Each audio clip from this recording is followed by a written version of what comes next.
자, 수소 결합. 물질만 지난번에 열심히 설명하다가 시간이 막 지나가고 이제 집에 그냥 보냈죠?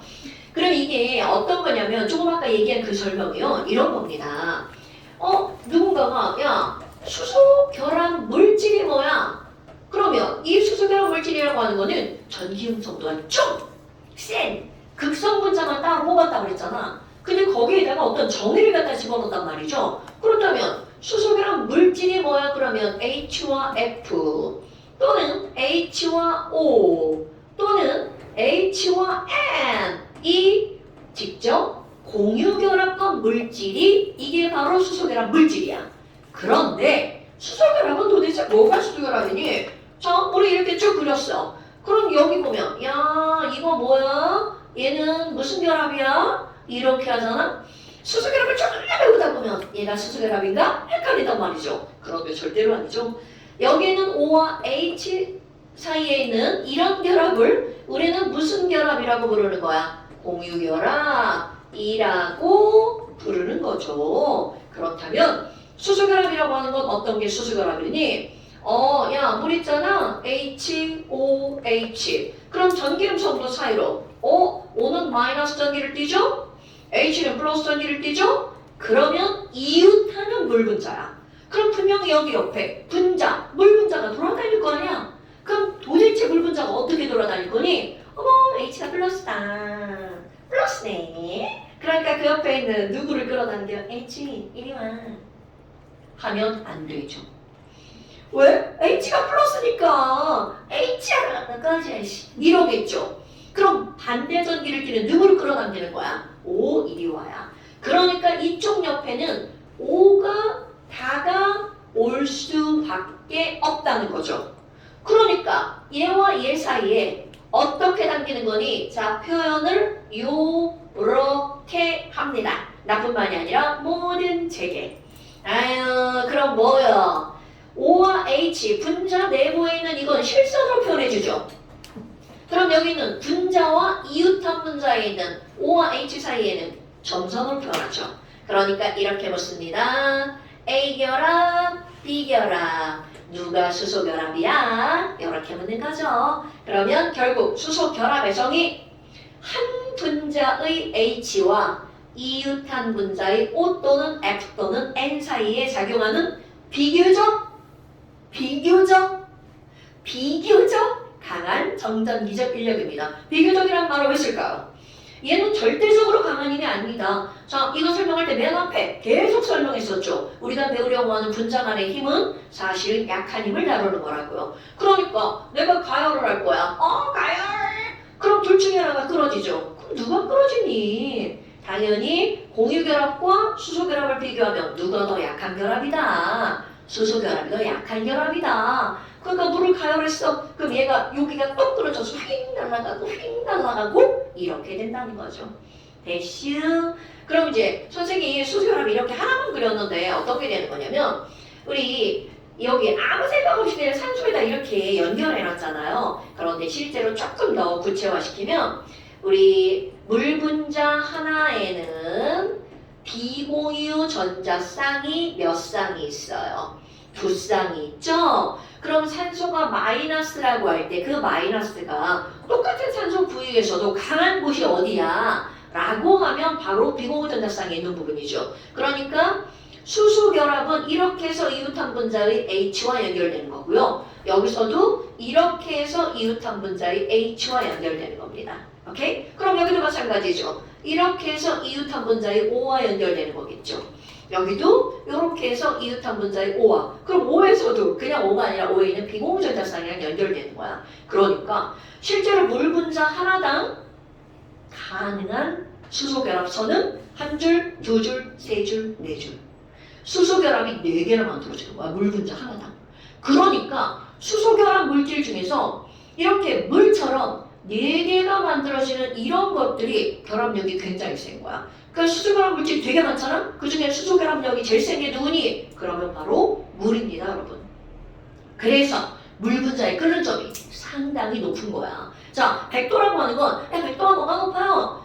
이런 표현이 아니라 분자량이 비슷한 다른 것들에 비해서 월등히 어떻다는 거야? 높다라고 없다라고 하는 사실이 제일 중요한 거야.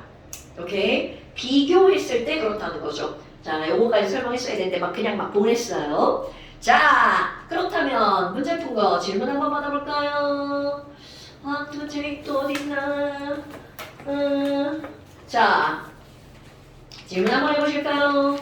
중단원 17번이요. 자, 중단원 마무리 문제 17번이에요. 어허. 그 앞에는 질문이 없나요? 38쪽에 14번이요. 38쪽에 14번이요. 자, 어디 갔냐? 네. 자, 14번 한번 볼까요? 아하! 자, 다음은 XY가 반응해서 Z가 만들어지는 어떤 반응이다. 오, 그런데 반응식이 어때요? 좀 깔끔하네. 1대1대1로 반응하네요. 그러면 너네 디귿을 딱 봅시다. 에휴, 어딘가에 온도는 일정하다라고 써있고요. 그렇다면 온도는 일정하니까 B 곱하기 V는 nRT. 우리에게 중요한 거 바로 몰수가 무엇에 의해서 결정되니? 그러니까 이거는 그냥 문제를 풀기 전에 한눈에 보여야 돼. 어머, 그럼 뭐야? X는 3기압에 1V, 그 다음에 Y는 4기압에서 1V 이렇게 들어있잖아요. 그러니까 P 곱하기 V는 몰수의 비율이잖아요. 에휴, 그럼 뭐요? 얘네들은 꼭지를 열어도 반응을 하기 전에는 두 개의 몰수의 비율은 몇 대 몇이라는 거야? 3대 3. 그러니까 야, X의 지금 몰수는 P 곱하기 V니까 P는 3기압 그리고 부피가 1V 리터잖아요. 그리고 Y라고 하는 건 4기압 부피가 1V 리터잖아요. 그러니까 X와 Y는 얘네들은 이들의 몰수의 비율이 바로 뭐라는 거야? 3대 4. 그런데 꼭지를 열었대. 아유, 중간에 비어 있어요. 그리고 꼭지를 열면 다 열었어. 완전히 한 톤이 되는 거죠. 그런데 가운데가 실린더야. 그러니까 부피는 왔다리 갔다리 할 거란 얘기죠. 그래서 얘네들이 어떻게 했니? 처만나로 반응을 하겠지. 그래서 맨 처음에 꼭지를 열었어. 그럼 얘네들은 지금 가운데 부피를 모르니까 압력을 구할 수가 없죠. 그래서 그냥 나 몰수로 한번 계산을 하겠다. 그러니까 여기다 3V몰, 여기는 4V몰 이렇게 되겠죠. 그래서 이들이 반응을 한대. 자, 반응을 할 때 1대1대1로 반응하죠. 뭐야? 한 개 반응물이네 X 다 사라집니다. 그래서 이게 3V만큼 반응하면 역시 1몰이니까 3V 사라지고 여기 3V가 생기죠. 그러니까 3V만큼 반응해서 사라짐 이거는 만들어지는 거니까 생김 이렇게 표현할 수 있죠? 에휴 뭐야 이거 1V 남네? 얘는 3V가 만들어지는 거구나. 그러면 꼭지를 열고 반응을 시켰더니 그들의 몰수의 비율이 몇 대 몇이라는 건가요? 7대 4라는 거네요. 오케이. 와, 이렇게 반응을 시키고 나서 완전히 이제 고정장치까지 다 풀었어. 그럼 피스톤이 왔다리 갔다리 하겠죠. 아이구야. 그럼 피스톤이 왔다리 갔다리 해서 결국은 몇 리터가 만들어졌대? 4리터가 만들어졌죠. 그러면 이 나중에 이 상황을 한번 생각해봐. 이 상황은 완전히 실린더의 피스톤을 다 어떻게 한 거야? 고정장치 풀었죠? 그럼 고정장치 풀었으니까 휘윤아 고정장치를 풀면 실린더 고정장치를 풀면 모든 압력이 몇 기압으로 변한다고요? 자, 고정장치를 풀면 어디 갔어 언니? 자, 고정장치를 풀면 자, 피스톤의 특징 바로 뭐라고요? 피스톤, 야, 누구만 그릴 거야? 자, 이것만 그렸어요. 그럼 밖에 쪽이 몇 기압이야? 1기압이죠. 그러면 얘를 풀면 자유롭게 움직이다가 멈출 거 아니야? 그럼 밖에가 1기압이면 얘네들은 내부 압력도 몇 기압이면 멈춘다고요? 1기압일 때 멈춘다고요. 그럼 뭐야? 고정장치를 풀면요. 에이씨, 그림 안 그리려고 그랬는데.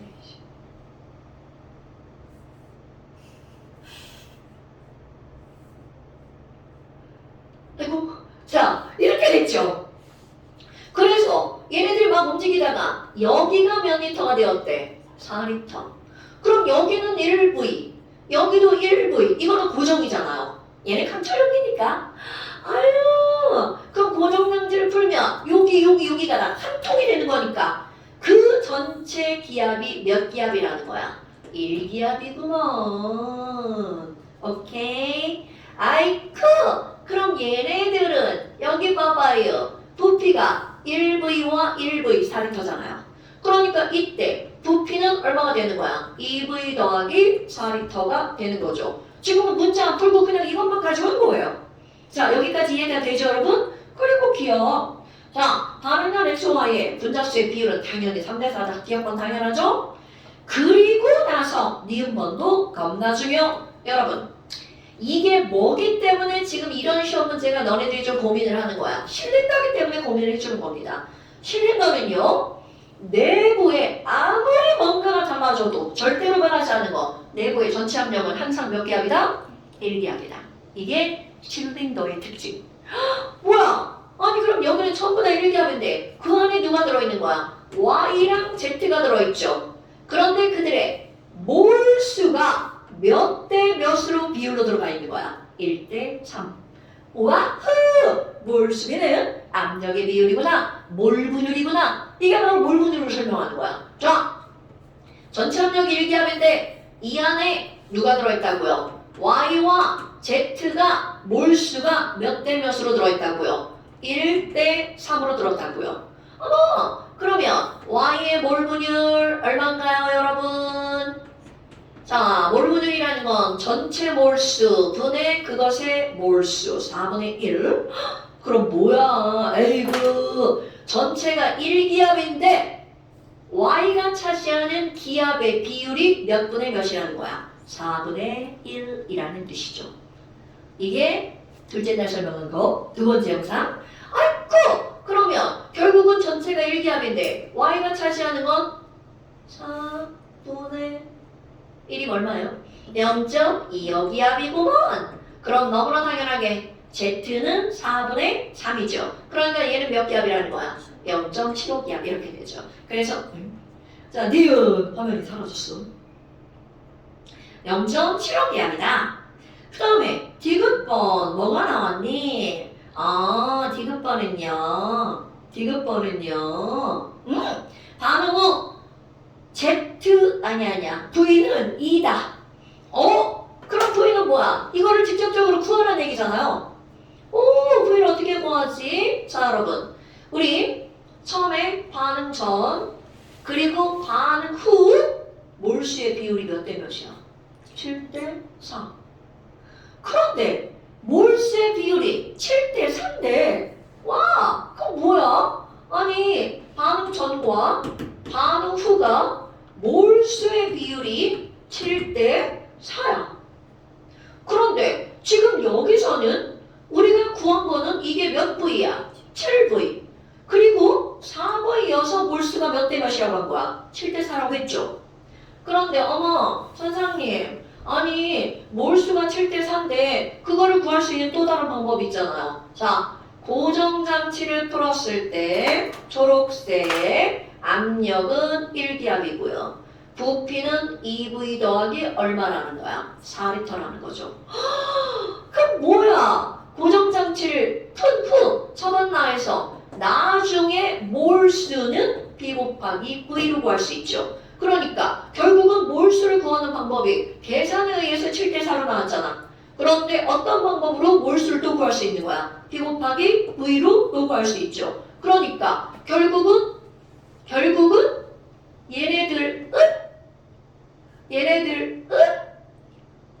얘네들은 2V 뭐라는 거야? 더하기 4리터 곱하기 1 다 쓴 거야? 이렇게도 할 수 있죠. 아하, 그러면 결국은 반응 전에 얘네들은 몰수는 얼마고요? 7V고요. 반응 후에 몰수는 이제 이걸로 넘어간 거야? P 곱하기 V로? 이거구나. 그런데 얘네가 몇 대 몇이라고요? 7대 4라고요. 야, 계산 못하는 나도 알 수 있네. 아마 그러면 슉슉슉 넘어가죠. 7V가 7이니까 4V가 얼마라는 거야? 이거라는 거죠? 그러니까 슉슉슉슉 넘어가면 2V는 4, V는 2 이렇게 되겠네요. 자, 다시 한번. 지금 우리는 분명히 요거 말고 나머지는 다 알고 있는 값이죠. 몰수비가 7대 4네. 근데 그게 7V와 얼마라는 거야? 4V라는 거죠. 그런데 그 몰수를 구할 수 있는 방법이 계산에 의한 방법과 나머지 결과를 이용해서 구하는 방법이죠. 그럼 결과를 이용해서 구하는 거 P 곱하기 무엇으로 구한 거야? V로 구한 거죠. 그러니까 나중 P, 나중 V. 그러면 요거 V와 요 V가 어떻다는 거야? 같다라는 거죠. 됐어요? 몰수를 구하는 두 가지 방법으로 눈을 세워서 구해준 겁니다. 자, 그 다음 또 17번이요. 17번이요. 얘는 거꾸로 해서 찍었더니 얘가 자꾸 돌아가 됐거든. 자, 17번. 자, 얘는 좀 그림을 한번 그려볼까요? 생각보다 쉬워요. 아마 이거 질문하신 분들이 1번까지는 금방 구해질 거예요. 자, 볼까요? 실린더 1에다가 뭐를 넣었대? 헬륨 넣었다. 자, 실린더 1에다가 헬륨 넣었다. 그런데 와, 얘네 봐봐. 위에서 막 큐가 짓누르고 있는데도 불구하고 상상을 하는 거야? 고정장치를 딱 해온 거죠. 그래서 내부가 몇 기압이 되도록 한 거야? 1기압이 되도록 한 거죠. 그리고 꼭지는 닫혀있는 상태입니다. 자, 그러면 그림을 이제 못 그리지만 하나 또 그려볼게요. 이번에 좀 신경 써서 그려볼까요? 네, 신경 쓴 거예요. 아니, 진짜 좀 불쌍하지? 자, 그리고 여기 가운데 이렇게 막혀 있고요. 꼭지가 현재 닫혀 있습니다. 그리고 나서 여기는 헬륨이 1기압으로 들어가 있고 1리터고요. 어머, 여기는 아르곤이네. 아르곤도 역시 1기압으로 1리터야. 자, 여러분, 다시 한번 얘기하지만 여기 이렇게 피스톤 있죠? 피스톤 양쪽에 압력이 똑같은 건 너무나 당연하다라는 거죠. 그리고 이쪽에 이렇게 고정장치를 한 거야, 지금. 아니, 바깥쪽에 대기가 1기압이란 말이야. 그런데 축까지 이렇게 올라가 있어. 그런데 지랄하고 여기가 1기압이라는 거죠. 그럼 여기 헬륨이 있고요. 그리고 여기는 몇 리터니? 4리터. 지금 문제는 이렇게 그림이 그려져 있는 거야. 그러면 문제에 필요 없는 TMI인데, 여러분 봐봐. 그러면 이 추 어때? 얘가 졸라 세게 누르고 있는 거죠. 왜냐면 분명히 1에다가 축까지 하면 얘는 기압이 1기압보다 더 무거워야 되잖아. 커야 되잖아. 그런데 내가 지금 TMI가 바로 뭐냐면 이 판때기 졸라 힘들겠죠? 추를 떠받치고 있어야 되니까. 그래서 지금 이 상태에서 너네들이 모든 문제 다 마찬가지야. 그냥 지금 이 상태로 딱 파악해야 되는 거. 몰수비. 이건 문제를 푸는 게 아닙니다, 여러분. 그냥 습관적으로 봐줘야 돼. 여기는 헬륨, 여기는 헬륨, 여기는 아르곤이죠. 그럼 이들의 몰수의 비율은 자, 헬륨 P 곱하기 V 얼마? 4대. 여기에 있는 헬륨 1 곱하기 1, 1대. 여기 있는 아르곤 1 곱하기 1. 그럼 이들의 몰수는 4대 1대 1이다. 이거는 문제를 풀기 전에 확인하는 거야. 그리고 또 하나, 여러분 보세요. 얘와 얘가 헬륨이란 말이야. 그럼 헬륨만의 몰수의 비율은 몇 대 몇이다? 5대 1이다. 자, 이건 파. 그리고 나서 이 사람이 무슨 일을 했대? 고정장치를 풀었다는 거야. 그럼 당연히 밖에 기압이 높으니까 얘가 쑥 밑으로 밀려 들어오겠죠? 아직 여긴 안 건드렸어요? 그래서 부피가 몇 리터가 됐다는 거야? 2리터. 그럼 이제 여기까지는 풀 게 없죠? 아이고 선생님, 그럼 1번은요 여기만 갖고 푸는 거잖아요. 자, 맨 처음에 P 곱하기 V가 1 곱하기 4죠. 그럼 실린더 요거 고정장치 풀었어.는 나중에 P 곱하기 V와 어떻다고요? 같다라고요. 그럼 P 곱하기 V가 몇 리터로 변했어? 2리터로 변했어. 이렇게 풀면 졸라 어렵게 풀죠. 그냥 쌤 뭐야 부피가 반됐네요. 그럼 압력은 2배 됐겠지요? 이렇게 하면 되죠. 너네 내용 잡을 때는 그러니까 압력은 토탈 압력이 몇 기압 된 거야? 2기압 됐죠. 압력 P는 2기압이구나. 그러면 여러분 지금 고정장치를 풀었을 때 2기압이니까 추 하나만의 압력이 몇 기압이라는 걸 알 수 있어요. 1기압이라는 걸 알 수 있겠죠. 그럼 이제 한번 상상을 한번 해볼까요? 여러분, 지금 너네들 봐봐. 이 그림 꼭지를 열기 전에 한번 봐봐요. 우리는 분명히 지금 뭐를 파악했냐면 문제 1번을 풀면서 꼭지를 열면, 고정장치를 풀면 전체가 몇 기압으로 변한다는 사실을 알았어. 2기압으로 변한다는 사실을 알았죠? 알았죠? 그럼 고정장치를 풀기 전으로 봐봐. 뭐야? 여기도 1기압이고 여기도 1기압이고 여기도 1기압이네? 오케이? 그러면 고정장치도 풀고 요것도 열었어. 오케이? 그럼 바깥쪽이 전체가 몇 기압으로 누르고 있다는 걸 알았어요. 2기압으로 누르고 있다는 걸 알았죠. 그러니까 얘도 다 열고 이것도 풀면 전체가 몇 기압으로 변하는 거야? 2기압으로 변하는 거죠. 그러니까 지금 두 번째 너네 뭐까지 열면요? 가운데 꼭지까지 열면 상황 이 내부의 모든 기체의 압력이 몇 기압으로 변한다는 사실을 알 수 있는 거야? 2기압으로 변한다는 사실을 알 수가 있죠. 오케이? 아이고! 그럼 뭐야? 아르곤 졸라 짜고 됐네요? 그럼 이 아르곤이 2기압으로 변했으니까 자 상상하는 거야? 여기 있는 판이 지금 아르곤 1기압이죠? 아이고 부피가 반으로 줄어들겠네요. 그래서 이쪽에 있는 뭐가 되는 거야? 요만큼만 차지하겠죠. 아하 그러니까 아르곤 먼저 따진 거야? 아르곤은요 얘가 2기압이 되니까 부피는 몇 리터로 변한 거야? 0.5리터로 변한 거겠죠. 됐어요?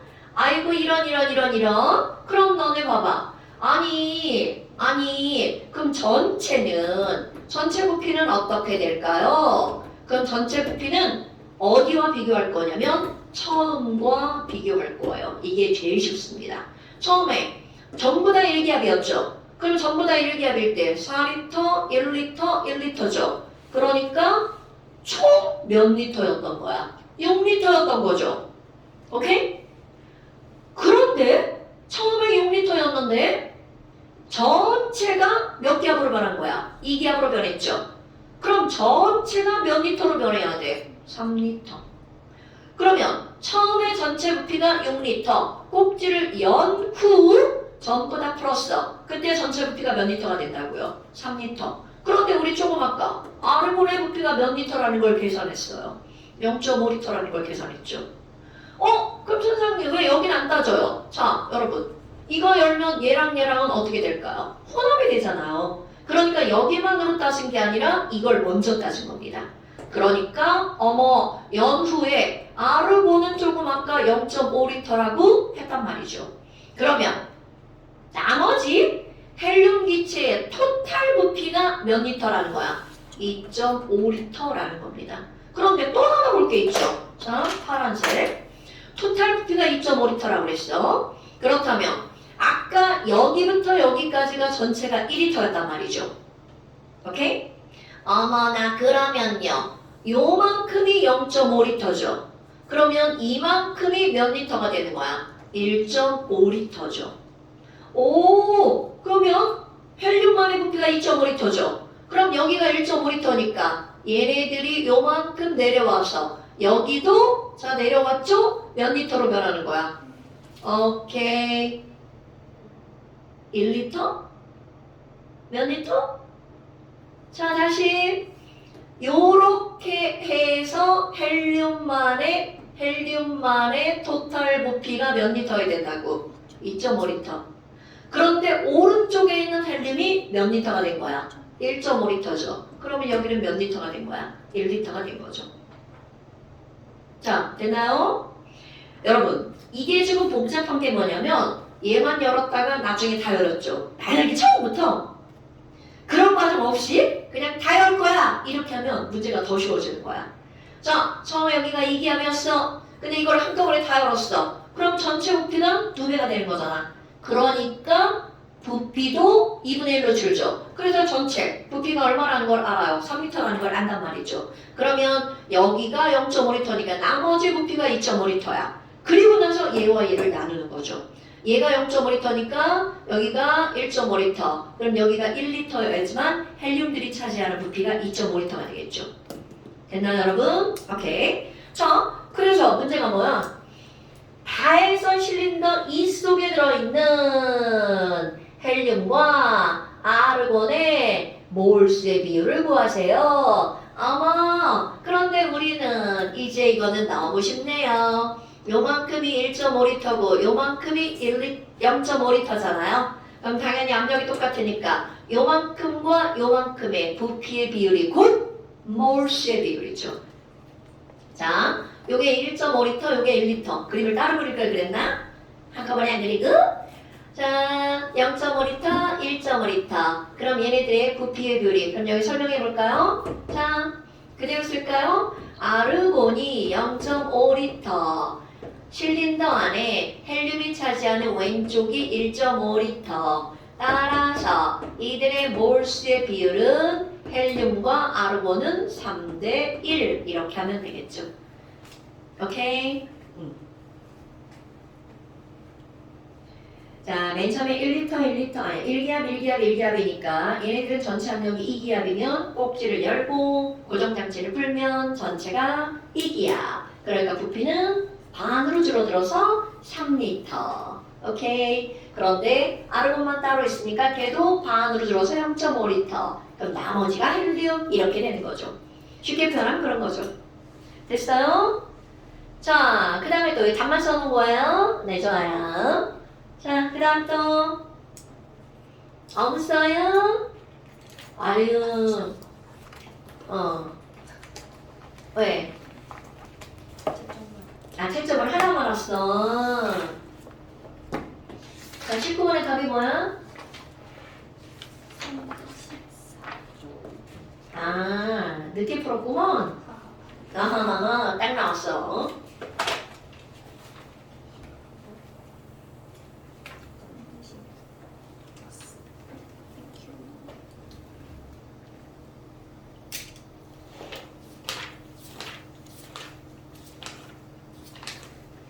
자, 그 다음에 또 뒤쪽도 질문 한번 해볼까요?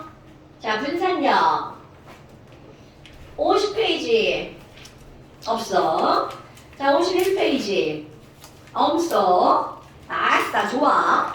53페이지에도 없어. 아싸. 자, 질문 없어. 자, 그러면 이제 액체와 고체 한번 볼까요? 54페이지. 아마 질문 없어. 아, 54페이지를 보면 이제 뭐가 나오냐면 우리 이제까지 다뤘던 게 뭐야? 기체에 대해서 다뤘단 말이죠. 그런데 오늘은 액체. 아유, 너네 봐봐. 액체라는 걸 다룬다? 근데 우리 액체에서 뭐만 다룬 줄 알아? 물만 다룹니다. 물만. 아주 치열 같아요. 왜냐면 우리 주변에 있는 액체 중에 제일 중요한 게 뭐야? 물이거든요. 아, 석유도 중요하잖아. 당연하죠. 그런데 석유 없이는 살아도 물 없이는 못 산다는 거죠. 자, 그렇다면 지금 여기 있는 이 대부분은 바로 무엇에 관한 얘기냐면 물에 관한 걸 설명하는 겁니다. 그럼 우리 물의 기본 정보를 한번 알고 넘어갈까요? 자, 여러분, 물의 어느 점은 몇 도신가요?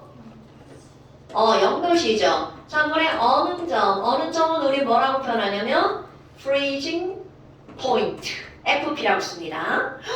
그럼 얼음에 녹는 점은 몇 도신가요?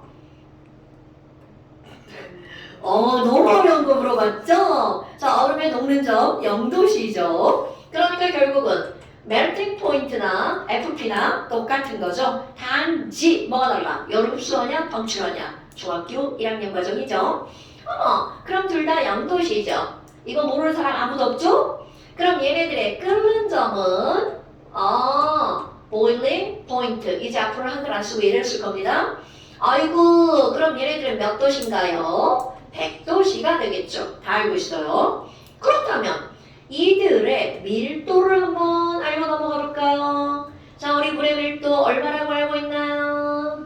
당연하죠. 1g/ml 또는 1g/제곱센티미터죠. 자, 그런데 이제 오늘 확실하게. 야! 에휴!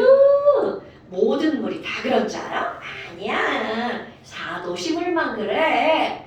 이렇게 알고 넘어갑니다.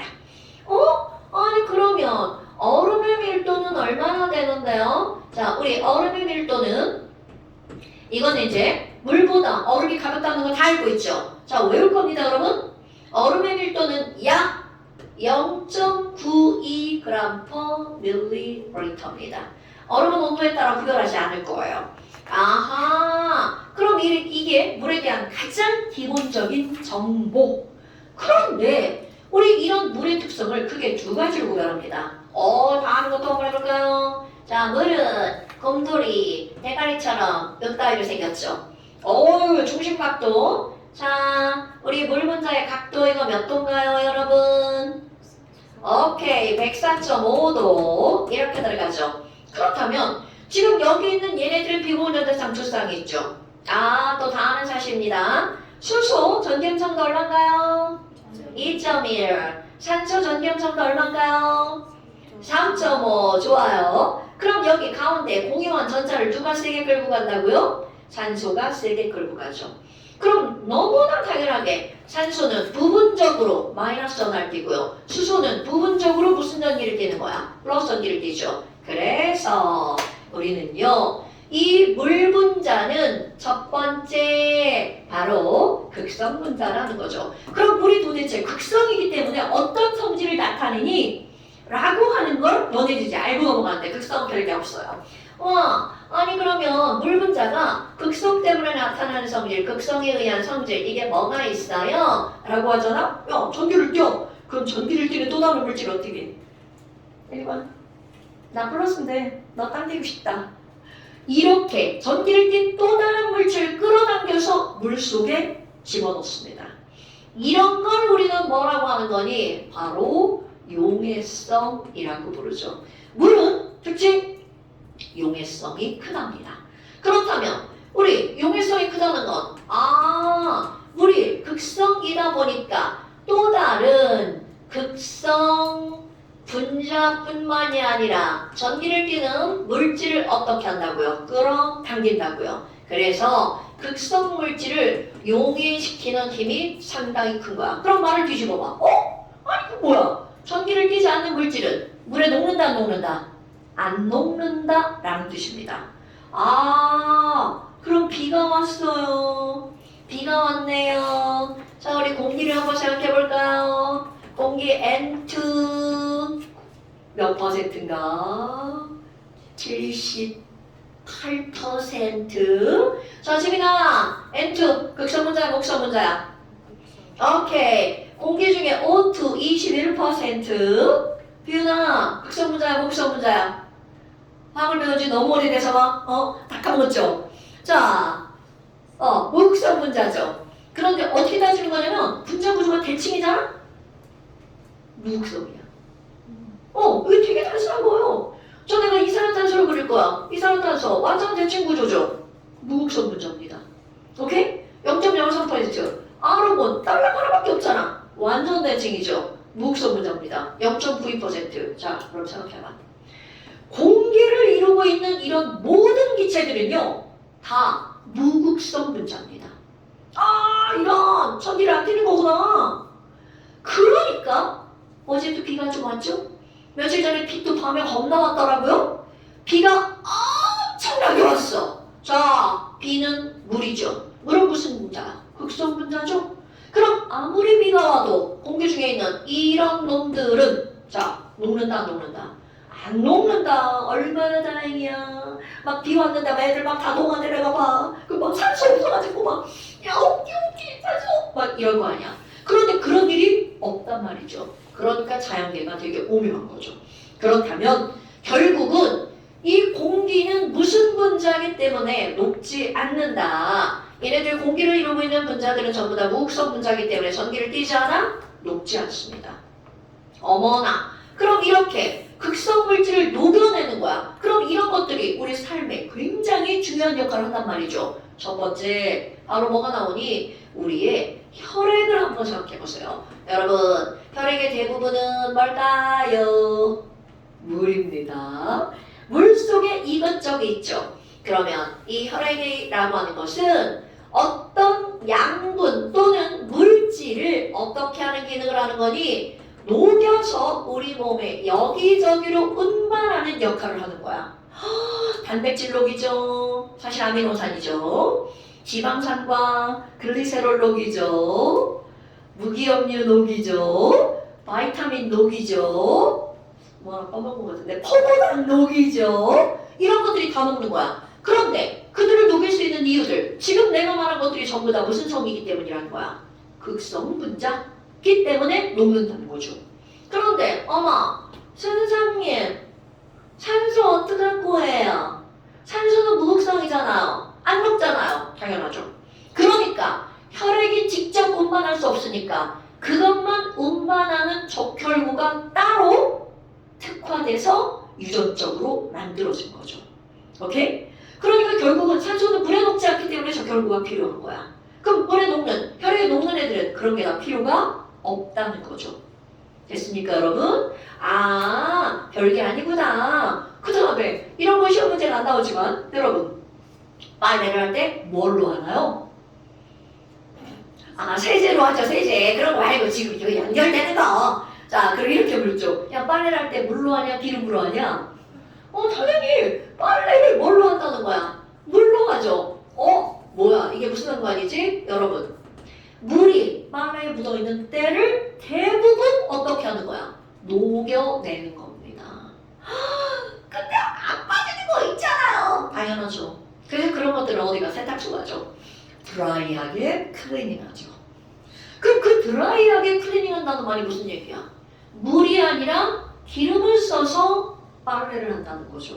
왜? 그 뭐야? 아까 극성에 녹는다고 그랬죠. 그럼 무극성은 어디에 녹는 거야? 무극성. 그러니까 그 기름때들은 기름인 벤젠이라고 하는 물질로 녹여내는 겁니다. 그래서 왜 코트 같은 거 세탁하고 오면 걔 어떻게 되나? 냄새, 막 이상한 냄새 나죠? 그게 벤젠이라고 하는 그런 물질들의 냄새인 겁니다, 여러분. 자, 너무 많이 왔어. 그럼 빨래를 물로 하는 이유는 바로 물이 극성이고 대부분의 빨래에 녹아있는, 묻어있는 때들이 대부분 무슨 분자이기 때문이다. 극성 물질이기 때문이다. 오케이? 아무것도 아닌 얘네들 길게 설명했죠? 그런데 이제 저런 거 말고 더 길게 설명이 들어갑니다. 물이라고 하는 건 극성 때문에 물이 갖는 특징이 있고요. 그 다음에 수, 소, 결, 화 물질 때문에 나타나는 특성도 있습니다. 그럼 얘네들을 몇 가지로 열거를 해볼 건데요. 자, 수혈압 때문에 나타나는 성질을 내가 이렇게 한번 그냥 앞자만 따서 써볼게요. 비, 밀, 비밀이야. 표, 기, 끌까지요. 앞자만 딴 겁니다. 비밀표기야, 비밀표기. 우리 막 비밀을 넣을 때 막 써놔야 돼. 비밀표기 끌. 말도 안 되죠? 자, 비는 비열입니다. 밀은 밀도고요. 표는 표, 면, 장력. 오늘 글씨 왜 이래? 이거 완전 유진이 글씨인데? 기는 기, 화. 나 지민이 글씨 보고 깜짝 놀랐잖아. 지민이가 선생님이 무슨 말을 할까 막. 아니 완전 나옥생 글씨야. 아, 잘 쓸 때 잘 쓰는구나. 미안해 주나. 나 처음에 글씨 오이씨 생긴 거하고 다른 이 글씨 뭐지? 자, 그 다음에 끓은요. 끓는 점입니다. 넘는 점, 끓는 점. 요거를 하나 둘씩 설명을 할 겁니다. 그러니까 결국은 비밀표기끓이라고 하는 건 수소결합 때문에 물은 비열이 커.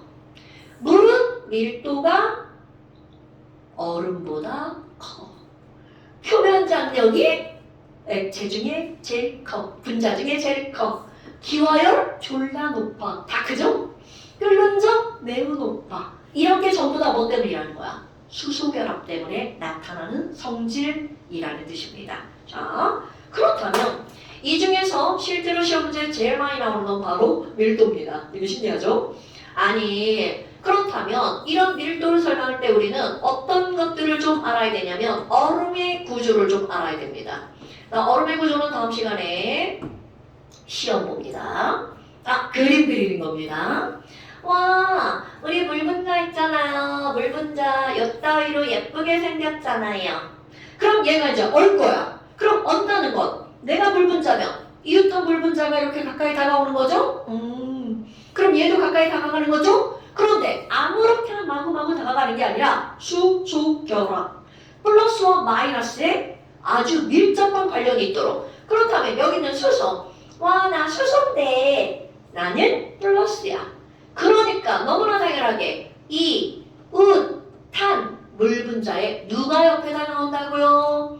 산소가 다가오겠죠. 그럼 당연히 얘도 104.5도로 수소 두 개가 매달려 있겠죠? 어머, 그럼 여기 수소 옆에 또 이웃한 물 분자에 누가 다가오는 거야? 산소가 다가오겠죠. 그리고 여기에도 수소 두 개가 104.5도로 붙어 있겠죠? 어머나, 그럼 여기도 이웃한 물 분자에 산소가 다가오겠죠? 그럼 여기 수소 두 개가 104.5도로 또 붙어 있죠? 아니, 왠지 뭔가 이상한 모양이 막 만들어지고 있죠? 아, 그림이 찌그러지네? 아유, 이런. 그럼 여기도 이렇게. 아이고, 어떻게 그림 계속 찌그러지는데? 여기 수소 두 개 매달려 있죠? 그리고, 아이고, 어떻게 너무 못생겼는데? 또 수소 결합으로 이웃한 물 분자의 산소가. 그리고 여기도 104.5도로 수소가 붙어 있죠. 어머나, 어머나, 어머나. 선생이 예쁜 육각형으로 의도했으나 찌그러졌네요. 자, 여러분.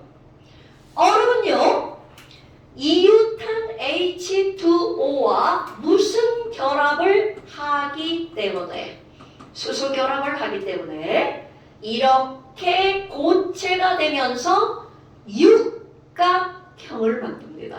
오케이? 어머나! 아니 근데 이거 104.5도가 왜 이렇게 좁아요? 자, 이거는 살짝 입체 표시한 겁니다. 그러니까 얘네들 수소가 이렇게 평면에 붙어 있는 게 아니라 얘는 여기 있죠. 얘는 뒤쪽으로 이렇게 간 겁니다. 그럼 그 밑에서 또 육각형을 또 만드는 거야.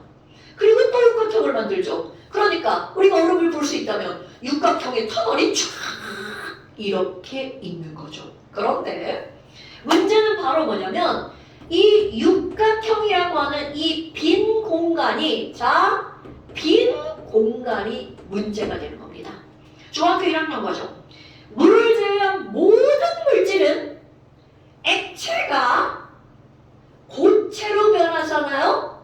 그러면 이들의 부피는 감소하죠. 그런데 단 물만 얼음, 고체가 되면서 부피가 증가하죠. 그 이유가 바로 물이 수소 결합을 하면서 이런 빈 공간을 만들기 때문인 거야. 어머나, 어머나, 어머나. 아니 그럼 이런 빈 공간이라고 하는 것은 물이 얼음으로 변하면서 뭐가 증가하는 굉장히 중요한 요인이 되는 거야. 부피가 증가하는 엄청나게 중요한 요인이 되겠죠. 그럼 부피가 증가하니까 당연히 또 오랜만에 써봐요. 밀도는 뭐분의 뭔가요?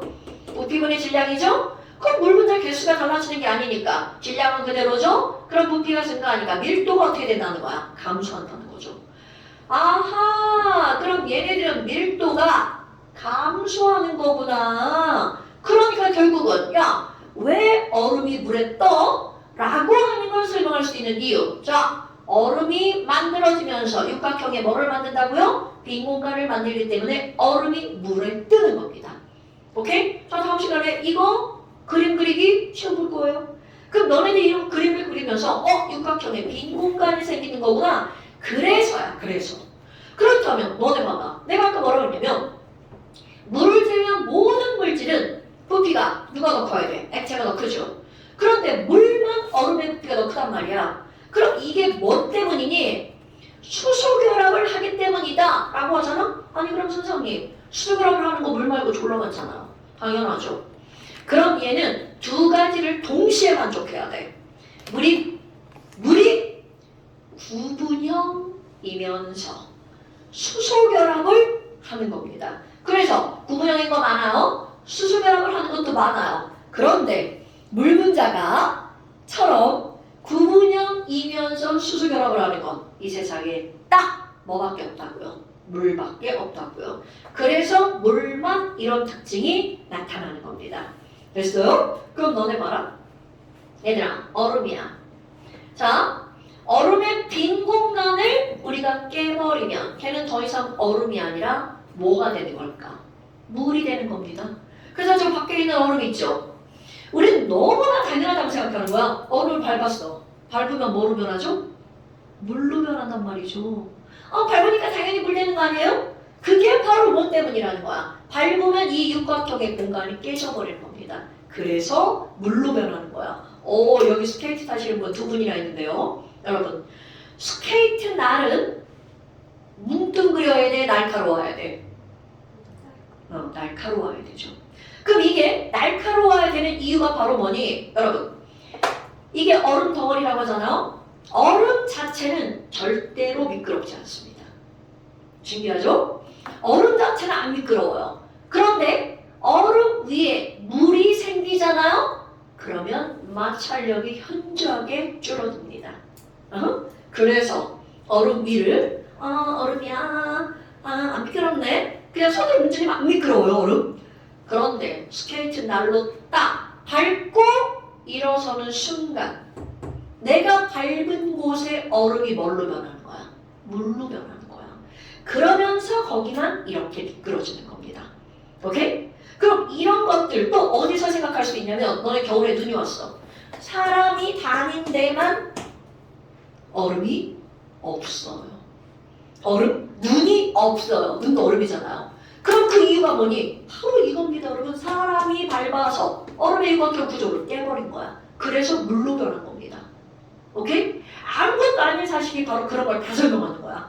그리고 자, 얼음판 위를 내가 옛날에 이제, 지금은 잘 아시지만 막 한 10cm, 11cm 되는 게 구두를 이렇게 신고 막 이렇게 다닌단 말이죠. 지금 그러고 다니면 허리 풀어져. 그럼 우리 엄마가 겨울에 그러고 나가잖아. 아이고 야 이년아, 미끄러져서 뒤통수 깨진다. 그랬단 말이죠.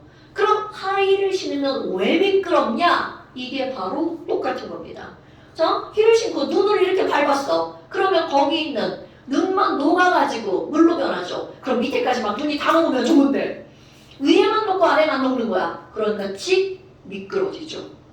됐나요, 여러분? 그러니까 막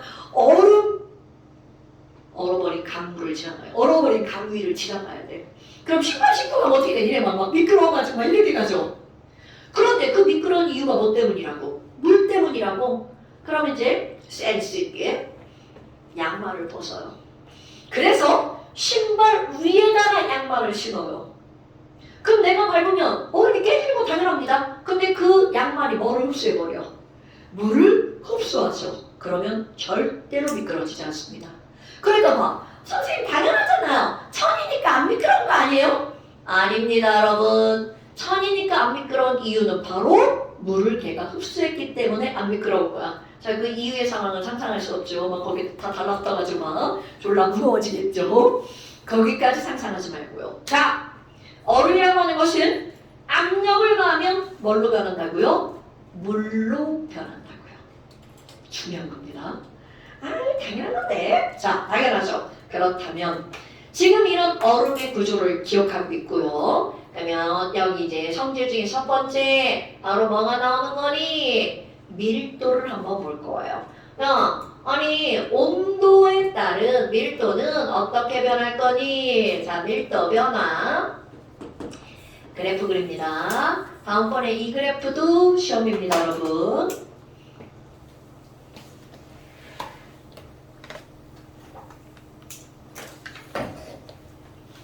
나 왜 아무것도 안 먹었는데 배가 안 고프지?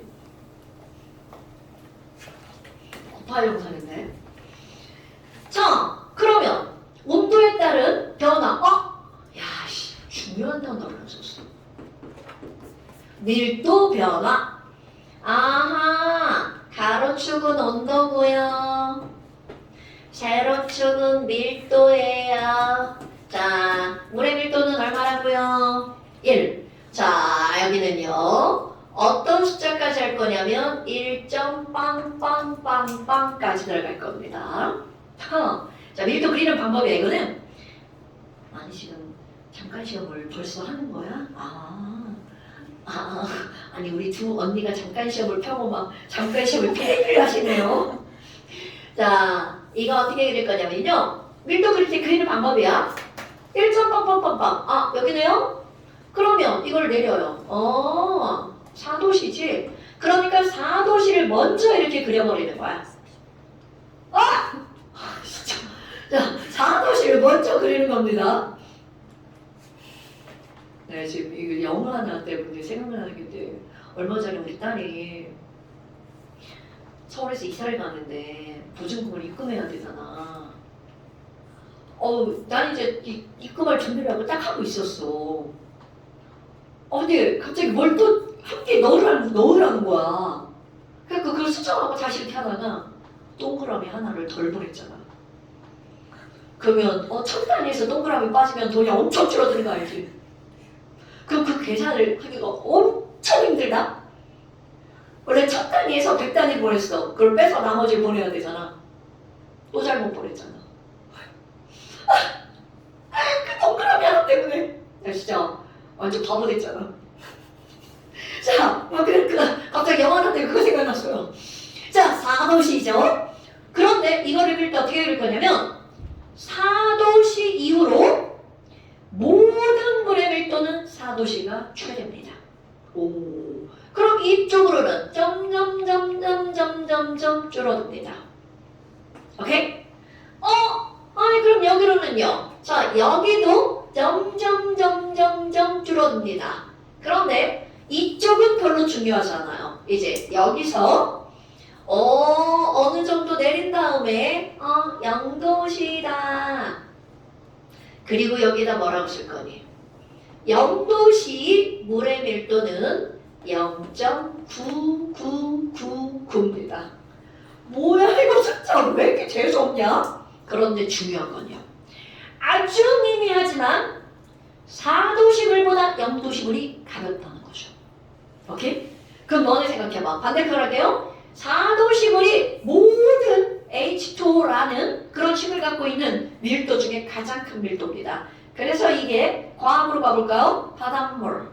가장 깊은 곳의 물의 온도는 몇 도실까요? 4도시입니다. 왜 그렇다고요? 4도시물이 가장 무거우니까 가장 아래쪽에 가 있는 겁니다. 그래서 아마 수온, 약층 이런 걸 몇 학년 때 배우죠?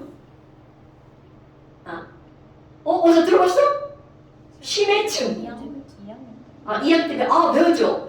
그러니까 그 심해층의 온도가 몇 도시라는 거야? 4도시. 몰라. 그렇게 쉽게 바닷속 가장 깊은 곳의 온도는 4도시예요. 심해층. 아이코, 바로 이것 때문이구나. 그렇다면 이제 어떻게 할 거니? 그래프를 다 썼군요.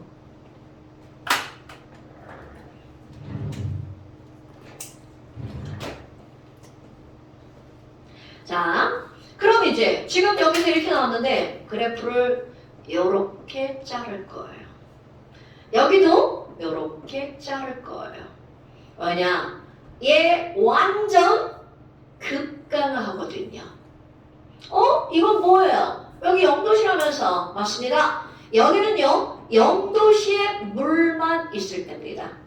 그럼 너네 알걸요? 0도시에서 물이 뭘로 변하고 있는 구간이야? 얼음으로 변하고 있는 구간이야. 그럼 물이 얼음으로 변하면서 밀도가 급하강. 그래서 잘라지고 여기까지 왔어요. 그럼 여기 있는 얘네들 있잖아요. 0.9170 뒷자리 다 잘라버렸어. 어이쿠, 그러면 이제 0도시에서 온도가 조금 더 이렇게 내려가잖아요. 아주 미미하게 올라가 버립니다. 0.9180. 그래서 아까 그냥 얘네 반올림 해가지고 얼음의 밀도를 얼마라고 한 거야? 0.9이라고 한 겁니다. 어머나 이런 건 뭐지? 그런데 너네 한번 생각을 해봐요. 이 부피가 밀도가 이렇게 엄청나게 줄어들잖아. 그럼 밀도는 부피분의 질량이잖아.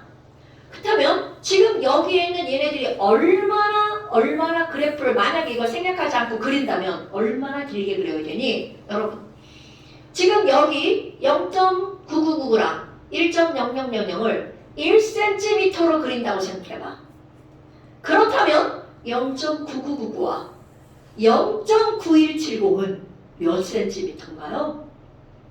빼보세요. 800 얼마? 그럼 딱 버리고 800cm로 그려야죠. 그러니까 이만큼으로 내려가면 800이면 8m니까 1층 까지 내려간다는 거죠. 그러니까 얼마나 생략을 많이 했는지 알겠죠? 그러니까 밀도가 이렇게 엄청나게 줄어든다는 얘기는 부피가 엄청나게 늘어난다는 거죠.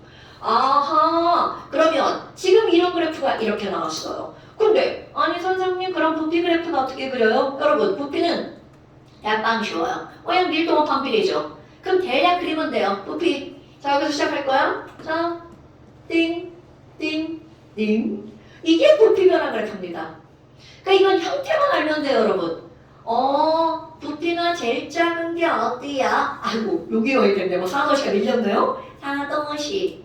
그렇다면 부피 봐봐. 지금 여기를 보니까 부피가 0도시에서 0도시 여기는 얼음이라고 써줘야 되겠네요. 그 0도시 얼음에서 물이 되면 얘네들은 부피가 어떻게 된다는 거야? 아이고야 이런. 자, 엄청나게 늘어나는 거죠? 여기 하얀색이야? 이거 이렇게 쓰면 착각한다? 자, 이 하얀색이 0도시 얼음 이렇게 되겠죠? 그럼 0도시 얼음에서 0도시 물이 되면 얘네들은 부피가 어떻게 된다는 거야? 갑자기 물에서 얼음이 되면 늘어나고요. 얼음에서 물이 되면 줄어들겠죠. 자, 그렇다면 지금 얘네들은 얼음의 부피는 이거는 이제 물의 부피는 일단 패스. 그렇다면 여기를 구간 설정을 해볼게요. 자, 여기는 A, B, C, D, E 이렇게 한번 해볼게요. 그렇다면 아니 첫 번째 선생님 B에서 A로 갈 때는 왜 밀도가 줄어드나요? 자 얘네들은요 여기 입자가 물을 이렇게 동그랗게 그린 거야 그냥 물 분자가 있어. 그런데 지금 여기는 온도가 올라갈 거야. 그럼 너무나 당연하게 여러분 온도가 올라가면 분자가 막 운동을 하죠. 그러니까 운동을 하다 보면 이 분자랑 이 분자랑 차지하는 공간이 어떻게 되는 거야? 넓어지죠. 그러니까 부피가 커지죠. 자, 그렇다면 B에서 A로 가는 건 너무나 당연한 설명으로 들어갑니다. 온도가 높아지니까 분자 운동이 활발해지죠. 그러니까 입자 간의 거리가 멀어질 거고요. 그래서 부피도 늘어나죠. 그러니까 너무나 당연하게 밀도가 어떻게 된다는 거야? 감소한다는 거죠. 이거는 가장 보편적으로 설명하는 우리 온 세상의 원리입니다. 그렇다면 두 번째. 아니 B에서 C로 가는 구간을 한번 생각해봐요. B에서 C로 갈 거예요. 밀도가 줄어들었네? 이상하다. 아니 온도가 높아져서 부피가 늘어났다면 온도가 낮아지면 부피가 어떻게 돼야 돼? 줄어들어야 되죠. 그런데 그래프를 보니까 같은 방향이죠.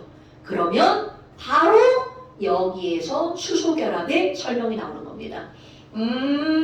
야, 아니 그럼 B에서 C로 가봐. 그럼 B에서 C로 가면 어떻게 되는 거니? 자 이제 살짝 손으로 설명을 해보겠어요. 자 나의 손을 이렇게 잡으면 수소 2개, 산소 하나, 104.5도. 자, 물 분자야.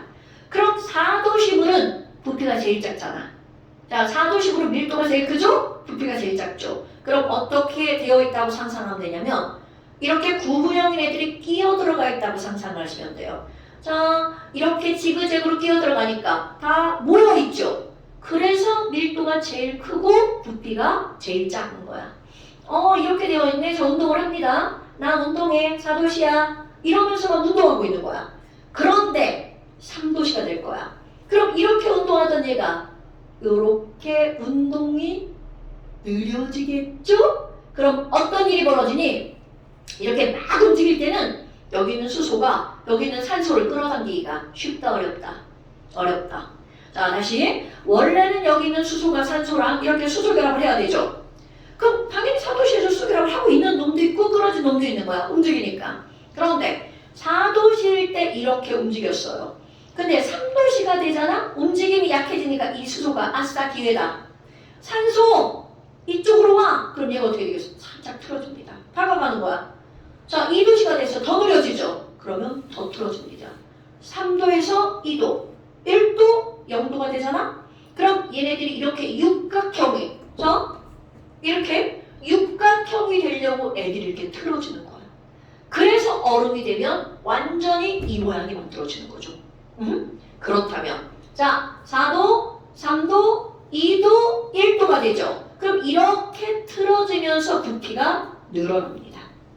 자, 그렇다면 B에서 C로 갈 때는 온도가 낮아지면서 분자 운동이 느려지는 것까지는 똑같습니다. 그런데 이제 그 다음이야.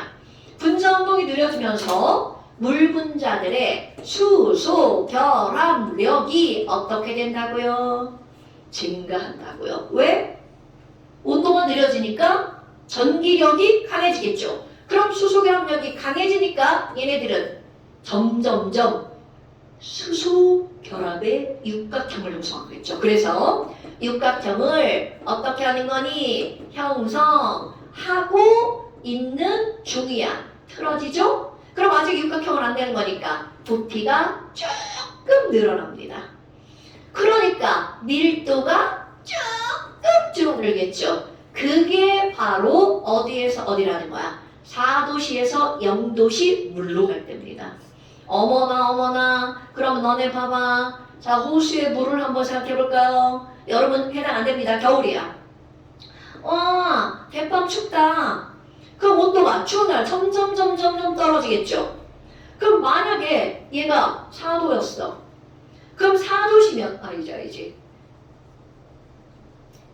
1도야 1도. 4도시 때볼까? 그럼 4도시면 이 전체가 4도시죠. 그런데 온도가 더 떨어질 거야. 3도로. 4도였는데 어머나 이런. 그럼 얘가 이제 3도시가 될 거야. 그럼 3도시가 되면 표면이 추우니까 3도시가 될 거야. 그러면 3도시가 되면 밑에 있는 4도시 물보다 3도시 물이 어때? 무겁다 가볍다? 무겁다 가볍다? 아이고. 자, 4도시 물이고요. 3도시 물이죠. 오케이? 그러면 되게 추워졌어. 그럼 3도시 물이 어떠니까? 가벼우니까 위에 있고 4도시 물은 안에 있죠? 그럼 계속 추워지면 여기가 2도, 3도, 4도, 밑에 5도까지랑 가겠죠? 그 다음에 또 계속 이렇게 됐어. 그럼 결국은 가장 위에가 0도, 여기가 1도, 2도, 3도, 4도 이렇게 된다는 거죠. 그런데 중요한 건 바로 뭐야? 0도시 물이 되면 얼기 시작하는 온도는 몇 도라고요? 0도.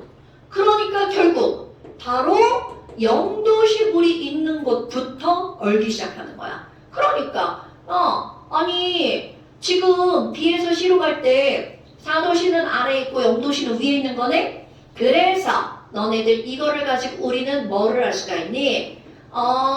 표면부터 물이 얼어. 그러니까 너네 강물이 어디부터 오는 거야? 바닥부터 오는 게 아니라 표면부터 얼죠. 그럼 표면부터 어는 가장 중요한 이유가 바로 뭐 때문이라는 거야? 여기 있는 이 BC 구간. 그럼 이제 시험 문제에서 이런 게 나옵니다. 야, 호수의 물이 위부터 어는 걸 설명할 수 있는 구간이 어디야? 바로 이 구간이죠. 왜? 0도씨가 가벼우니까 어디에 올라가 있어요? 위쪽에 올라가 있죠. 그래서 위부터 언다는 것. 그렇다면 이번에는 여기야. 아이고, 그럼 얘네들은요. C에서 어디로 가는 거야? D 구간으로 가는 거죠? 그럼 온도는 안 변하죠. 근데 온도는 안 변한데 계속 뭐는 되고 있는 거냐? 냉각이 되고 있어요. 그럼 냉각 중이니까 냉각 중. 계속 차가워지고 있는 냉각 중이기 때문에 얘네들은 분자 운동이 어떻게 될까요? 더욱더 느려지죠. 그러다 보니까 이제 완전히 뭐를 형성하는 거니? 육각형을 형성합니다. 그래서 부피가 엄청나게 늘어나죠. 그럼 밀도가 어떻게 된다는 거야? 엄청나게 줄어들죠. 그래서 완벽하게 이렇게 되죠. 그런데 너네 봐봐. 도대체 이 부피가 얼마나 줄어들까? 이거를 퍼센트로 한번 따져볼게요. 여러분, 조금 아까 우리는 물이라고 하는 것을 밀도가 얼마라고 그랬어? 1.00. 그럼 얼음이라고 하는 것은 밀도가 0.92 이렇게 되는 거죠. 밀도와 부피는 어떤 관계? 반비례 관계죠. 그럼 결국 밀도가 100분의 92로 줄어들었죠. 그럼 부피는 몇 분의 몇으로 증가하는 거야? 92분의 100으로 증가하는 거죠. 그럼 퍼센트로 따져봐. 와, 그러니까 부피는 92분의 100으로 증가.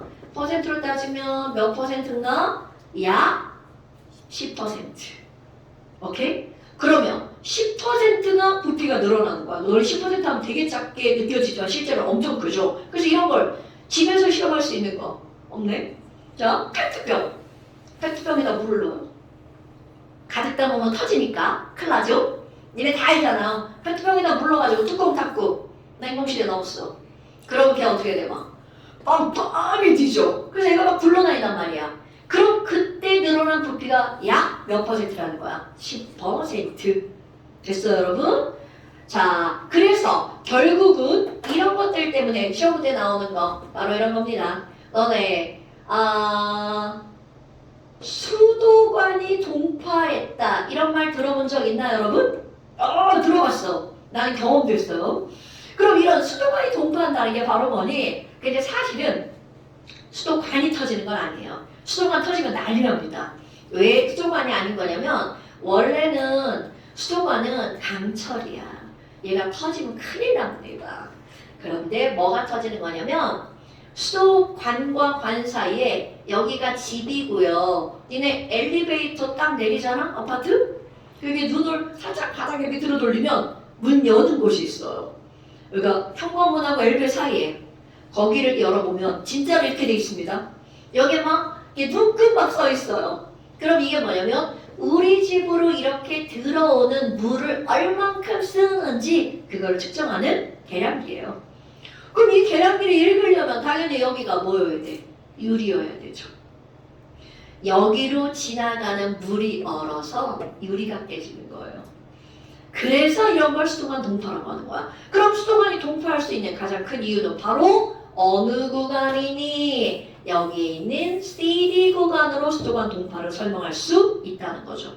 됐어요? 어머, 그럼 이번엔 D2 봐봐요. D는 왜 그런데요? 저건 이제 또 되게 단순합니다. 그럼 D에서 2로 가면 온도가 낮아지죠.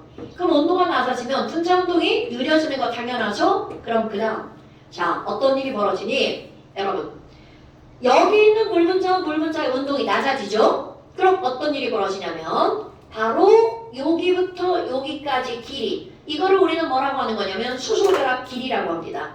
그런데 자, 얘네가 뭐 운동을 하다가 운동이 약해지니까 수소결합력이 더 강해지는 거야. 그러다 보니까 얘네들이 끌어당길 힘이 어떻게 될까? 더 세지죠.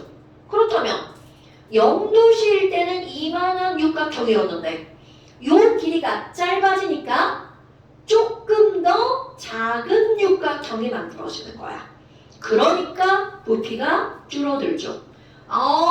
그럼 뭐야? 여기 뒤에서 2로 갈 때는 운동이 느려지니까 수소결합력이 더 강해지죠. 그러면서 수소결합 길이가 어떻게 된다고요? 작아진다고요. 그래서 나중에 글씨 쓰기 싫은 거야 지금. 더 작은 육각형이 만들어지는 거야. 그래서 부피가 줄어들고요. 밀도는 증가하는 거야. 그런데 얘네들은 한계가 있다는 거죠. 무한대로 가까워지는 게 아니니까. 그래서 얘네들은 이렇게 쭉 가잖아요. 아무리 가도 많이 높아지지 않습니다. 그럼 너네 봐봐. 별것도 아닌 저 그래프 하나가 구간별로 설명하는 게 다 다릅니다, 여러분. 그런데 이 B에서 A로 가는 건 보편적인 거죠. 여기가 중요한 게 아니라 왜 이렇게 이상한 그래프가 나타나는지, 여기 BC, CD 구간이 가장 중요한 설명. 그런데 그것의 원인 하나는 바로 뭐라는 거야? 수소 결합이라는 거죠. 됐나 여러분? 다른 수소 결합 물질들은 절대로 이런 특징이 나타나지 않는다는 거죠. 물만 나타나는 거야. 됐나요? 그래서 지금 여기 나와 있는 이런 것들이 이렇게 있고요. 그 다음에 이제 우리 밀도 했잖아요. 그 다음에 그래프. 중학교 1학년 과정에 나오는 그래프일 것 같아요. 자, 두 번째 뭐를 한번 볼 거니? 온도 변화 그래프야. 그런데 얘네들은 가열에 따른 온도 변화 그래프를 한번 볼게요. 그럼 얘네들은 어떻게 되는 거니? 자, 얼음을 한번 가열해 볼 겁니다. 0도씨 아니고 마이너스 10도씨 얼음을 한번 가열해 볼까요? 자, 얼음 가열하면 뭘로 변하나요? 당연하죠. 그럼 처음에는 얼음의 온도가 점점 올라가겠죠. 아니 근데 분명히 가열을 하는데도 불구하고 그래프가 삐뚤어지네. 아니 물이 아직 안 말라가지고 미끄러지네요. 그럼 얘가 마치 갑니다. 어머나, 아니 소장님 왜 가열하는데, 자 가열 시간이라고 한번 해볼까요? 가열하는데 온도가 왜 안 변하죠? 여기 제일 가까운 애가 누구야? 연서야. 아니 지랄하고 얼음을 가열했어. 근데 왜 온도가 안 변해? 상태 변화는 그럼요. 그러니까 결국 무슨 얘기야? 얼음일 때는 가해준 열을 온도 변화에 사용한 거죠. 그런데 지금 이 구간에서는 얼음의, 자 정확한 표현할까요? 여러분, 얼음이 물로 변하는 융해라고 하는 상태 변화에 뭐를 사용한 거라고? 열을 쓴 거야. 정확한 표현. 바로 얼음의 수소결합을 끊는데 그 열을 사용한 겁니다. 아하! 그래서 얼음이 물로 변하네요. 그럼 물로 완전히 변하면 얘네가 다시 어떻게 돼? 온도가 쭉쭉쭉쭉쭉쭉 올라가기 시작하죠? 그러다가 또 마찬가지야. 그리고 여기도 이렇게 살짝 그래프 끊어버릴 겁니다. 아이고야. 그럼 여기 이렇게 더 이상 온도가 변하지 않는데, 그럼 가열하는데도 온도가 변하지 않아. 여기서도 역시 상태가 변하고 있죠. 그럼 여기는 무슨 상태? 기화라고 하는 상태 변화가 일어나죠. 그리고 완전히 다 하면 이렇게 부피가 온도가 막 올라가죠. 그럼 여기는 수증기, 여기는 물만 있는 데죠. 자, 그래프 봐. 선생님 그래프에서 신경 쓴 게 바로 뭐냐면 이 그래프의 기울기들, 그리고 여기 있는 얼음이 물로 변하는 길이. 그럼 이건 무슨 얘기니? 야, 자 여기 마이너스 0도씨 100g의 얼음을 가지고 실험했다고 쳐봐요. 그럼 얼음이었다 물이었다 수증기가 된다고 해서 100g이라고 하는 질량이 변해 안 변해? 절대로 안 변하죠. 질량은 불변. 그런데 여기서 점점 얼음으로 변할 거야. 아, 그럼 첫 번째 이 그래프에서 알 수 있는 게 바로 어떤 거니? 아니 여기는 온도가 빨리 올라갔는데 물은 왜 이렇게 온도가 천천히 올라가지? 바로 황원 마지막 단원. 앞에 오신 분들인데? 돌려!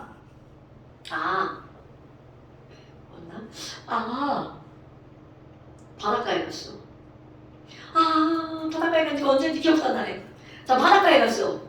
햇빛이 쨍쨍 내리쬐는 요즘이죠. 한낮에 더워서 바닷가 가면 이제 죽을 수도 있어. 바닷가에 가서 다리 하나는 모래에. 뜨겁네? 이렇게 가가지고 또 다리 하나는 물에다가. 그러면 현저한 차이가 느껴지죠. 그럼 누가 훨씬 더 뜨거운 거야? 모래가 훨씬 더 뜨겁죠. 그러면 되게 이상하잖아. 햇빛은 똑같이 내리쬐는데 왜 모래가 물보다 이렇게 많이 뜨거워졌을까? 이렇게 온도가 올라가는 정도를 비교한 값이 있습니다. 그런 걸 우리는 뭐라고 하는 거니? 비교한 값, 비열이라고 부릅니다. 오케이? 그러니까 결국 우리는 이 비열이라고 하는 게 지금 이렇게 나온다는 거야. 어머? 비열이 뭐예요? 지금 내가 뭐라고 한 거야? 온도가 올라간 정도를 비교한 값입니다. 그렇다면 어떻게 비교한 거니? 자, 비열의 뜻입니다. 비열은요, 어떤 물질 1g을, 그러니까 물과 모래를 똑같이 1g 준비하는 거야. 1도씩 높이는데 필요한 열, 이거를 우리는 뭐라고 하는 거냐면 비열이라고 부릅니다. 자꾸 이제 막 칠판이 지저분해지고 있어요. 칠판이 지저분해지고 있어요. 어떡하지? 설명할 거 되게 많은데. 어떡하지? 저 끝날 시간 아직 안 된 거죠? 17초 남았어요. 내가 수업 시간에 노나 봐요. 아니 도대체 왜 이런 거야? 그래도 여기서 중단할 순 없어요. 3초 남았는데. 끝났어요. 와 여기서 중단할 수 없어요. 큰일 나요. 3초 넘었는데. 여기서 중단하면 큰일 나요. 이제 10초 지나면. 안 돼요. 그럼 다음 시간에 여기서 다시 설명해야 돼. 아니, 비열부터만 하면 되죠. 어머. 아니요. 언니들 왜 그러세요? 네, 저희 멀리 가야 돼요. 몇 시인데 분리 수업이? 2시 반이요. 아이고 충분하구만 뭘. 좀 저희 쉬어야죠. 밥 먹어야 시간. 밥도 못 쉬는 시간 먹었대요. 없잖아요. 아야 이거 비양심. 안 돼. 조금만 더 해. 5분만 더 해. 5분만. 5분이면 괜찮잖아. 왜 그래 진짜. 마음을 편하게. 300초만 세자. 연수가 첫 번째 시간인데 어! 처음부터 힘들게 하면 내가 여기가 이 파트를 내가 별로 안 좋아해. 왜냐면 하루 종일 나 혼자 떠드는 파트거든. 이게 지나야 돼. 어쩔 수 없어.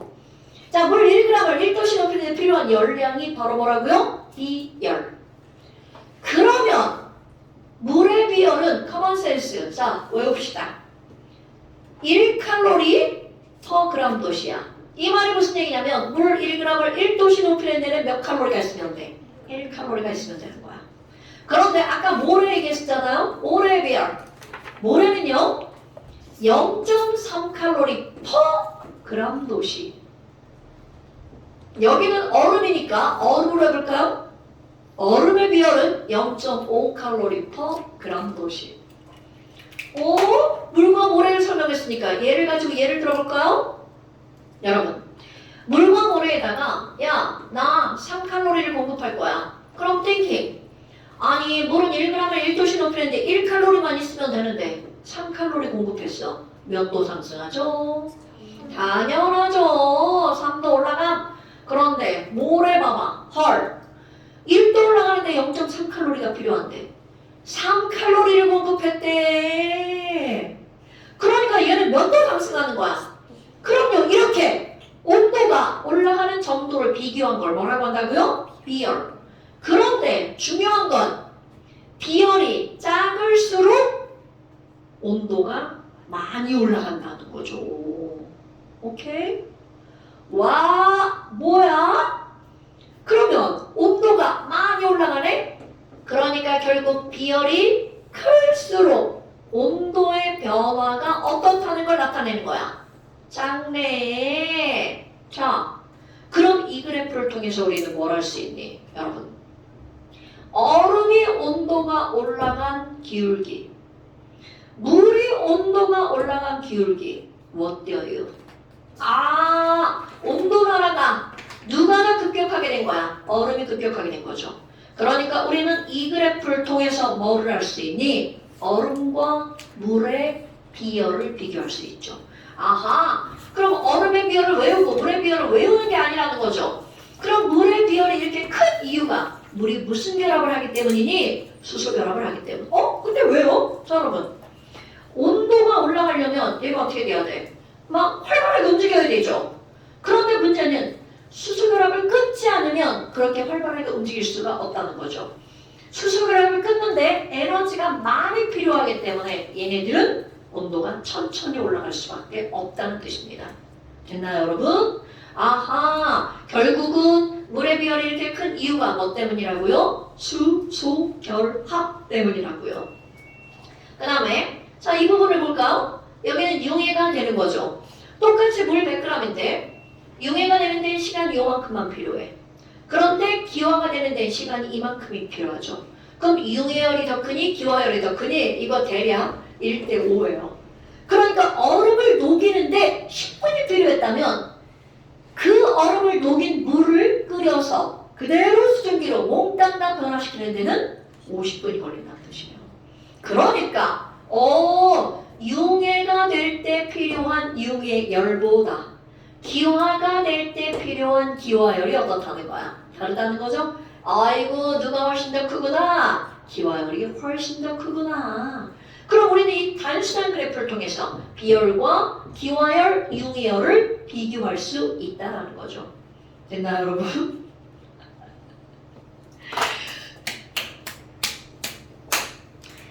이러면 안 되는데. 자, 그래서 여기까지 밖에 못했어요. 진짜 나 이따가 너무 혐오해, 진짜. 혐오. 숙제를 낼 수가 없잖아, 다 못해가지고. 어떻게 할 거야? 숙제 조금만 하니까. 아! 수능 실전, 수실. 너무 어려워요. 너무 어려워요. 진짜 너무 어려워요. 안 돼요. 안 돼요. 여보세요, 숙제 내지 마? 어떻게 생각해? 어떻게 생각해? 무서워. 자, 숙제를 프린트로 몇 문제만 내볼게요. 안 낼 줄 알았지? 근데 이거 안 돼. 앞에 이거 안 풀어요. 어떤 거요? 그러게. 이거로 내시면 돼요. 분자가 상하죠. 왜 그래? 왜 그래? 이건 안 풀어요, 그러면? 네, 그거 안 풀 거예요. 그 책에 있는 문제까지 풀면 너무 많아요. 왜 그게 문제가 남아있는데요? 문제가 있구나. 뭘 줄 거냐면 수능 특강, 네? 아, 수특이요? 네, 수능 특강, 화투, 반장만. 스마트강 화학 책 그거 책 표지도 귀여워. 자, 연도별로 되게 많은데요. 아이고, 이거 걔네. 펭수. 그거 네, 말고 2점짜리 줄 겁니다. 그거 말고 이렇게 눈 땡글땡글하고 입에 막 이빨 나 있고 그런 거예요. 연도마다 좀 달라가지고. 그게 제일 귀여운 거 같아요. 문제 졸라 나오는데. 알겠네요. 자, 쉬운 거 한번 해볼까요? 소리에 따라. 한 장만? 반장이요. 한쪽 되게 양심 없는데? 어렵잖아요. 어려워서. 이거 문제 겁나 많네. 영상 꺼요 이제. 조금만 해야지. 영상 꺼도 돼. 한 장만 줄게요, 한 장. 이거